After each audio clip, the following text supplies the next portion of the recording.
Sir ఇక్కడ చూడండి, ఒకవైపు వరదలు, ఒకవైపు ఏమో వరదలు, మరొక వైపు ఏమో ఈ రకంగా తెల్లారలే. ఎక్కడ ఇది? ఆదిలాబాద్ జిల్లా తలమడుగు మండల కేంద్రంలో ఉదయం 4 గంటల నుంచే, తెల్లారుజాము 4 గంటల నుంచే మళ్ళా చెప్పుల లైన్లు, పాస్ పుస్తకాలు, మళ్ళా లైన్లు. దేనికోసం? ఇది యూరియా కోసం. ఇప్పుడు యూరియా కోసము రాష్ట్ర వ్యాప్తంగా ఇప్పుడు ప్రధానంగా రైతులను, ఇటు తెలంగాణ సమాజాన్ని ఇబ్బందులు పెడుతున్నటువంటి అంశము యూరియా.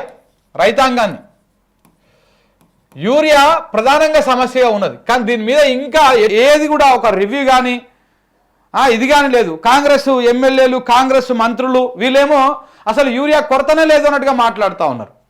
ఇక మన వ్యవసాయ శాఖ మంత్రి తుమ్మల గారు అయితే మరి ఆయన అసహనాన్ని కోల్పోతా ఉన్నారా, లేకపోతే ఎందుకంటే మాట్లాడుతామని అర్థం కాదు. ఆ రోడ్ల మీదకి పోయి నిలబడ్డలు ఎవరు? రైతులు గారు. రైతులేమో పంట పొలాలలో ఉన్నారు, పని చేసుకుంటున్నారు. ఆ రోడ్ల మీదకి పోయేటోళ్ళు రైతులు గారు అని చెప్పేసి మాట్లాడండి. అదే రైతుల దగ్గరికి పోయి మీరు రైతులా కాదా అంటే రైతులు నోరు తెరిచి పచ్చి బూతులు తిడుతూ ఉన్నారు తుమ్మల నాగేశ్వరరావు గారిని, రేవంత్ రెడ్డి గారిని, ఈ ప్రభుత్వాన్ని. తిట్టించుకోవడం అంత సరదాగా ఉందా సార్ మీకు? నాకు అర్థం కాదు. ప్రజలు తిడుతుంటే మీకేమన్నా పొద్దుగాలు లేచి సుప్రభాతాలు లెక్క అనిపిస్తున్నాయా? అది తిడుతున్నారు అంటుంటే ఓవైపు వీళ్ళు రైతులు గారు, అది ఇంకా వాళ్ళకు అగ్గి కాజ్యం పోసినట్టు చేస్తూ ఉన్నారు. మరి వీళ్ళు రైతులు గారా? ఏం తినారక్క వచ్చి లైన్లలో నిలబడతా ఉన్నారా? రైతుకి ఎంత పని ఉంటుందో తెలుసా అండి? మీరన్నా ఒక గంట సేపు రివ్యూ చేసి ఓ అర్ధగంట సేపు వెనకాల రెస్ట్ రూమ్లోకి పోయి మంచిగా ఏసీలు వేసుకొని రెస్ట్ తీసుకుంటారు. రైతులు అట్లా రెస్ట్ తీసుకునే పరిస్థితులు ఉండవు వ్యవసాయం చేసేటప్పుడు. పొద్దుగాల కోడి గుయ్యక ముందుకు పోతే రాత్రి చీకటి పడ్డాక 8-9 గంటలకు వస్తారు ఇంటికి. పొద్దుగాల నుంచి సాయంత్రం దాకా పనులు చేస్తూనే ఉంటారు.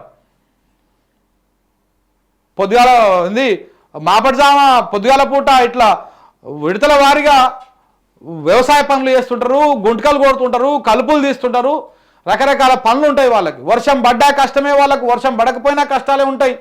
అత్యధికంగా వర్షం పడదనుకో ఇట్లా ఇప్పుడు కామారెడ్డిలో, మెదకులో, సిద్దిపేటలో ఆ బెల్టులో పడుతున్నట్టు, నిర్మల్లో పడుతున్నట్టు అత్యధికంగా వర్షాలు పడితేనేమో పంట మునిగిపోతుందన్న భయం ఉంటుంది. ఆ పంటని కాపాడుకోవడం కోసం వాళ్ళు మళ్ళీ అదే వర్షంలో అదే పంట పొలాలలో ఉండాలి. వర్షాలు మొత్తానికి పడకపోతే అరే వనదేవుడు లేడు కదా మరి ఎట్లా ఎండిపోతుందని చెప్పేసి ఆ బోర్ల నీళ్ళు, బావుల నీళ్ళు పెట్టి మళ్ళీ ఆ నీళ్ళకి కట్టుకోవాలి. ఏ రకంగా చూసుకున్నా వాళ్ళకి కష్టమే ఉంటుంది. కలుపు తీసుకుంటప్పుడు ఆన్నే ఉండాలి, అన్నిట్లో ఆన్నే ఉండాలి.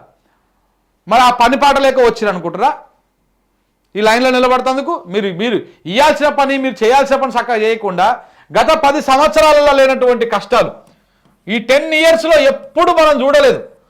ఇంత ఈ ఎత్తున భారీ ఎత్తున ఈ యూరియా కష్టాలను ఎప్పుడు మనం ఈ రేంజ్లో చూడలే. ఇది వాస్తవం. ఎవరికి అనుకూలంగా ఉన్నా, ఎవరికి వ్యతిరేకంగా ఉన్నా ఇది వాస్తవం.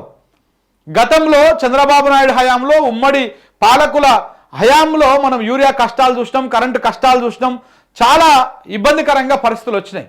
అప్పుడు చూసినాం మనం. కానీ తెలంగాణ వచ్చిన తర్వాత సరే 1-2 సంవత్సరాలు అడ్డిగా ఏమో కొంత ఇబ్బంది పడ్డా, కానీ తర్వాత మాత్రం ఎలాంటి సమస్య రాలేదు. ఒకటి పెట్టుబడి రూపంలో 2018 నుంచి కొంచెం పెట్టుబడి నుంచి ఇబ్బంది ఉన్నది. 2015-16లోనే 24/7 కరెంటు, నాణ్యమైన కరెంటు తేవడం వల్ల ఈ మోటార్లు కాలిపోవడు, స్టార్టర్లు కాలిపోవడు, ఇట్లాంటి వాటికి అన్నింటికి కూడా చెక్ పట్టింది. సో ఇట్లా రైతాంగం కొంత ఈ రేంజ్లో అయితే ఇబ్బందులు వల్లే. సరే సన్నోడ్లు, దొడ్డోడ్లు ఈ వ్యవహారం కొన్ని రోజులు పంచాయతీ నడిచింది. వేయమని కొందరు, వేయొద్దని కొందరు, ఒడ్లు కొంటమని FCI కొనమని, ఇవన్నీ రాజకీయం నడిచింది. కానీ ఈ రేంజ్లో మాత్రము యూరియా కోసం తిప్పలే, నీళ్ళ కోసం తిప్పలే, కరెంటు కోసం తిప్పలే, రైతు భరోసా కోసం తిప్పలే, ఆ రుణమాఫీ చేస్తారా చెయ్యరా అర్థం కాక ఆ బ్యాంకు ఇంటి మీదకి వచ్చుడు, ఈ అప్పు తెచ్చినటువంటి పైసలు ఇవి మితి మీద వాడు, ఇవన్నీ కార్యక్రమాలు ఈ కాంగ్రెస్ గవర్నమెంట్ వచ్చినాక రైతాంగము నిట్ట నిలువున మునిగిపోతున్నటువంటి పరిస్థితి కనపడతా ఉన్నది. ఇప్పుడు ఈ రేంజ్లో పోతా ఉన్నాయి కదా. ఇప్పుడు మనం చూస్తున్నాము, ఇప్పుడు ఏ ప్రాజెక్టు లేకుండా, ఏ రిజర్వాయర్ లేకుండా, ఏ ప్రాజెక్టు లేకుండా అన్ని పొంగి పొర్లిపోతా ఉన్నాయి. వాటర్ అంతా కిందికి ఎక్కడికి పోతున్నాయి? మొత్తం కిందికి పోతా ఉన్నాయి. లక్షల క్యూసెక్కుల నీళ్లు పోతా ఉన్నాయి. ఈ రేంజ్లో వరదలు వచ్చి, ఈ రేంజ్లో వర్షాలు వచ్చినాయి కదా. రేపు మళ్ళీ యాసంగిలో చూడండి, నీళ్లు లేక పంటలు తలగబెట్టుకున్నటువంటి పరిస్థితులు, నీళ్లు లేక పంటలు ఎండిపోయినటువంటి పరిస్థితులు మళ్ళీ వస్తాయి. ఎందుకు అంటే ఈ ప్రభుత్వానికి కొంత ముందు చూపు ఉండడం లేదు. ఇప్పుడు ఇంత వరద పోతా ఉన్నది, వరద తగ్గుముఖం పట్టంగానే మన రిజర్వాయర్లు ఏడేడా ఉన్నాయి, మన స్టోరేజ్ కెపాసిటీ ఎక్కడెక్కడ ఉన్నది, అవన్నీ నింపి పెట్టుకుందాము, రేపనాడు యాసంగిలో మనకు అవసరం వస్తుంది అని చెప్పేసి ముందు జాగ్రత్త ఉండడం లేదు. యాసంగిలోనేమో కొంత ఎండాకాలంలో పవర్ యూటిలైజేషన్ ఎక్కువ ఉంటుంది, యూసేజ్. అప్పుడు ఎక్కువ మనం ఎత్తిపోసుకోవడానికి అవకాశం లేకుండా ముందే ఇవన్నీ నింపెట్టుకుంటే రేపు యాసంగిలో రెండో పంటకి మంచిగా నీళ్ళు అందియొచ్చు. కానీ ఆ కార్యక్రమం చేస్తారా? Mid Maneru, lower Maneru, upper Maneru, అక్కడ కొండపోచమ్మ కానీ, దానికి పైన ఉన్నటువంటి మల్లన్న సాగర్ కానీ, రంగనాయక సాగర్ కానీ, ఇవన్నీ కూడా నింపి పెడతారా? నింపి పెట్టి తెలంగాణ సమాజానికి అవసరం ఉన్నప్పుడు నిలుస్తారా? ఇయ్యరు. ఇప్పుడు మీకు 50-60 టీఎంసీల దాకా దగ్గర ఆ చుట్టుపక్కల ప్రాంతాలనే మల్లన్న సాగర్ వరకే ఉంటాయి. అవన్నీ నింపి పెడితే ఇటు సూర్యాపేట దాకా, కోదాడ దాకా నీళ్ళు వచ్చి యాసంగిల. కానీ వీళ్ళు నింపరు. ఎందుకు? వీళ్ళకి ముందు చూపు ఉండకుండా. ఈ ముందు చూపే ఉంటే ఈ యూరియా కష్టాలు రాకపోవు కదా. ఆ ముందు చూపే ఉంటే. ఇంకొక మాట, నేను ఎవరో మాట్లాడుతుంటే విన్నా, దేశంలో ఏ రాష్ట్రంలో యూరియా కొరత లేదు. ఏది మరి ఎక్కడైతే వార్తలు కనపడతలేవు మనకు. ఓన్లీ తెలంగాణలో ఎందుకుంది యూరియా కొరత? తెలంగాణలో ఎందుకున్నది? ఇప్పుడు సరే, కేంద్రంలో ఉన్నది బీజేపీ ప్రభుత్వం, ఇక్కడ ఉన్నది కాంగ్రెస్ ప్రభుత్వం, ఈ రెండింటికి పడదు కాబట్టి మనం అనుకుందాం కాసేపు. ఇక్కడ పడక ఏమి ఉండదు కథ. ఈ రేవంత్ రెడ్డి గారు బీజేపీ మనిషే కంప్లీట్గా. సో రెండింటికి పడదు కాబట్టి యూరియా ఇస్తలేరు కావచ్చు, అందుకే కష్టం వచ్చింది అని అనుకుందాం. మరి పక్కన ఉన్న కర్ణాటకలో కూడా ఉండాలిగా అట్లా అనుకుంటే యూరియా కష్టాలు. వెస్ట్ బెంగాల్ కూడా ప్రతిపక్ష పార్టీలు, అంటే టీఎంసీ కదా అక్కడ ప్రభుత్వం ఉన్నది, వాళ్ళకు అక్కడ కూడా భయంకరంగా చాలా అత్యధిక శాతం వరి పండిస్తారు అక్కడ కూడా. మరి అక్కడ కూడా యూరియా కష్టాలు ఉండాలి కదా. కేరళ కూడా ఈ బీజేపీ పాలిత రాష్ట్రం కాదు కదా, అక్కడ కూడా ఉండాలి కదా, అది కమ్యూనిస్టు పాలిత రాష్ట్రం కదా. తమిళనాడు కూడా అంతే కదా, తమిళనాడు కూడా వరి పండిస్తారు కదా, మరి అక్కడ కూడా యూరియా కష్టాలు ఉండాలి కదా. ఇక్కడ ఎక్కడా లేకుండా, ఏడ లేకుండా ఓన్లీ తెలంగాణలో ఎందుకున్నది? అవి కూడా ప్రతిపక్ష పార్టీలు పాలిస్తున్నటువంటి రాష్ట్రాలే. బీజేపీ ఏం అధికారంలో లేదు, బీజేపీ అలయన్స్ ప్రభుత్వాలు ఏం లేవు అక్కడ. మరి అక్కడ ఎందుకు యూరియా కష్టాలు రావడం లేదు? తెలంగాణలో ఎందుకు యూరియా కష్టాలు వస్తున్నాయి? ఎందుకంటే మీకు ముందు చూపు లేకపోవడం వల్ల.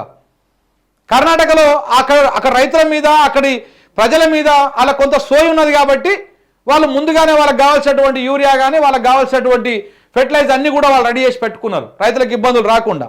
మీకు ఆ సోయి లేదు కాబట్టి గాలికి వదిలేసి అలా యూరియా వేస్తారంటే వాళ్ళు రైతులే గారని ఒక ఆయన మాట్లాడబట్టే, రాజకీయం చేస్తున్నారని ఇంకొక ఆయన మాట్లాడబట్టే, అలా రైతులు రోడ్ల మీదకి వస్తే ఇప్పటిదాకా బీఆర్ఎస్ ఒక స్టాండ్ కూడా తీసుకోలేదు. ఇంకా ఆందోళన చేద్దామని, రాస్తారోక చేద్దామని, రైతులకు అది చేద్దామని ఏమి లేదు. ఇంకా వాళ్ళు స్వచ్ఛందంగా రైతులే బయటకు వచ్చి మాట్లాడుతూ ఉన్నారు. ఆ చెప్పుల లైన్లు కనపడతా ఉన్నాయి. ఇక ఇంకొక వార్త నేను ఎక్కడ చూసినా, నిన్న ఏంది ఈ యూరియా వార్తలు రాసినందుకు, యూరియా కొరత వార్తలు రాసినందుకు ముఖ్యమంత్రి గారంటే బెదిరిస్తున్నారంట. ఏకంగా ముఖ్యమంత్రి కార్యాలయం నుంచి పోలీసుల నుంచి పెట్టి బెదిరిస్తున్నారంట. ఇదేం దుర్మార్గమో, ఒక్క నిమిషం అది కూడా చూపిస్తాను కానీ మీకు. యూరియా కొరత అని ఎట్లా రాస్తావు వార్త, నువ్వు ఏ రకంగా రాస్తావు అని చెప్పేసి బెదిరింపు కార్యక్రమాలు చేస్తూ ఉన్నారంట. ఇదేం దిక్కుమాలినటువంటి వ్యవహారం నాకు అర్థం కాదు. రేవంత్ రెడ్డి సొంత జిల్లాలో యూరియా కొరత పైన వార్తలు రాయొద్దని జర్నలిస్టులను బెదిరిస్తున్నటువంటి పోలీసులు అంట. యూరియా కొరతపై వార్తలు రాసినందుకు జర్నలిస్టులకు పోలీస్ స్టేషన్ను పిలిపించి వార్నింగ్ ఇస్తున్నారంట. వనపర్తి జిల్లా ఆత్మకూరు మండల కేంద్రంలో ఇటీవల యూరియా కొరతతోటి బాధపడుతున్నటువంటి రైతుల సమస్యలను ఎత్తి చూపిన జర్నలిస్టులకు బెదిరింపులు. నీ వల్లే న్యూసెన్స్ జరుగుతున్నది, ఏదైనా జరిగితే మాకు సంబంధం లేదని బెదిరించి మళ్ళీ పోలీస్ స్టేషన్కి పిలిపించి ఒక ఉన్నతాధికారి మీపై ఫిర్యాదు చేశారని జాగ్రత్త అని చెప్పేసి వార్నింగ్ ఇచ్చిరంట. రైతుల సమస్యలను ఎత్తి చూపితే బెదిరిస్తున్నారని ఈ జర్నలిస్టులు ఆందోళన వ్యక్తం చేస్తూ ఉన్నారు. ఇది మీకు యూరియా పెట్టడానికి చేత కాదు, అది చేత కాకుండా వార్తలు రాసి ప్రజలకు ఇబ్బంది అవుతుందని విషయాన్ని చెప్తే బెదిరిస్తారా? ఇదేనా ప్రజాపాలన? ఓహో, ఇందిరమ్మ రాజ్యం అంటే ఇట్లనే ఉంటుంది కావచ్చు. ఎమర్జెన్సీ, ఇందిరమ్మ రాజ్యంలో ఎమర్జెన్సీ టైంలో ఎవడు మాట్లాడద్దు, నోరు తెరిచి మాట్లాడితే కథ తీసుకుపోయి జైలు నూకుడే అని ఇట్లనే ఉంటుండే కథ. సేమ్ అదే కథ లెక్క ఉన్నది ఇప్పుడు కూడా. ఇదేం దిక్కుమాలిన వ్యవహారం అండి.